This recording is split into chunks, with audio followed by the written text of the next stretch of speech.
can tell you it is brilliant out here. It is wonderful. There's a breeze. It's not humid. This is welcome relief. Fantastic. And, of course, a man who loves the greater outdoors, Derek Thomas. Thomas Landscapes, good to see you, man. How are you, Tony? We're very happy that you're here. Thank you for a blessed day. Isn't this great? Isn't this great? We like this. It's time for our Ask the Gardener segment, or Ask the Garden Guru, I should say. And today we're talking all about bulbs. All about bulbs. We actually now we have questions that viewers have sent in. I assume we solicited these questions. I don't think people just routinely write in. People do write them in. Oh. And please go to the Fox5 website and send in your questions so we can continue to bring them back to you. So then people do have a lot of questions about bulbs. Let's go right to them. First question is from Annie in Fairfax. She says, I planted my bulbs upside down. Do I need to dig them up and replant them? Good question. It's a great question. The interesting thing about bulbs are a self-contained vessel. And Mother Nature has also figured that out if we don't get it done exactly right. If you should plant them root side up, usually the way to tell is the pointed end is always up. Okay. But if you should plant it the wrong way, you don't have to dig it back up.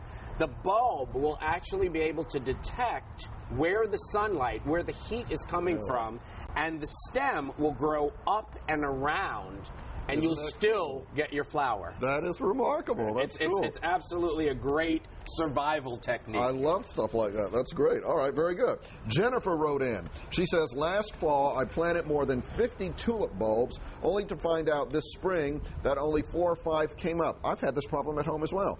During the fall, she saw evidence that something had dug up a bunch of bulbs, and she wants to know what to do about all this. Well, and depending on where Jennifer lives, it could have been a groundhog, it could have been a squirrel. Don't deer like tulips too? Deer will eat the tulip when it grows. Okay. They will not dig it up. Right, gotcha. So it was probably a foraging animal that got in there.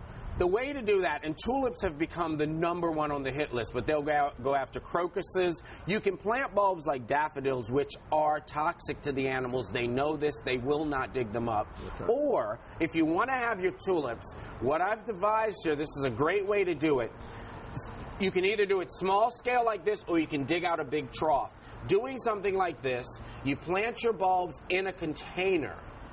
And then what you can do is you can dig a hole slightly larger than the container.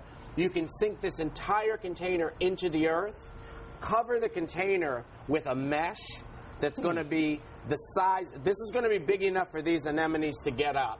Okay. And cover this entire container over. First of all, do a nice top dressing of mulch to the bulbs. Get those underneath there like that, and then cover it with soil. Next spring, you'll have your flowers. The squirrels and the groundhogs will not. That's very smart. That's a great idea. And, of course, you won't see that. You won't see that because it'll be covered. And then if you want to do something bigger, you could dig out a trench as big as this table and do like a mass planting of tulips. Make sure that if you're doing things like tulips or bulbs that are larger, that you use a larger wire mesh. Gotcha. Okay, very good. Third question, anonymous for some reason. What's the distinction between different kinds of bulbs? Aren't they all the same? This is a great question. No, they're not. Bulbs, true bulbs, are self-contained, like this onion. This onion, even though you bought this at the store to put into your food, if you were to plant this, it would produce it would grow. Yeah. Okay? So it's self-contained. It's got all the information that it needs. Now, a lily is in the onion family. Once again, a bulb. There are things like dahlias, which are tuberous. And on a dahlia, if you were to take this that looks like a bulb, but has no portion of the stem, so therefore it doesn't have any of these eyes, you can see the little dots there. That's the growth information on a dahlia. So if you were to take just a piece of this bulb, it would not grow. It would root out. Rot out, rather. The same thing with a peony.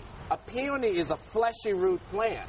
If you did not have an eye which produced this growth and ultimately a nice peony plant, you would not get any growth. So they're all very, very different. All very, very different. All right. If you've got questions, great answers, Derek. Thank you very much. If you've got questions about bulbs or anything else plant-related, go to our website, Ask the Garden Guru, and we will try to answer those questions. Thank you, Tony. Thank you, sir. Thanks for the beautiful day. Thank you. You brought it with you. Fantastic. Allison, back to you. All right, Derek, Tony, thank you so much. Well, Star Wars fans have been waiting for the franchise to hit the small screen. Well, now we have a better idea.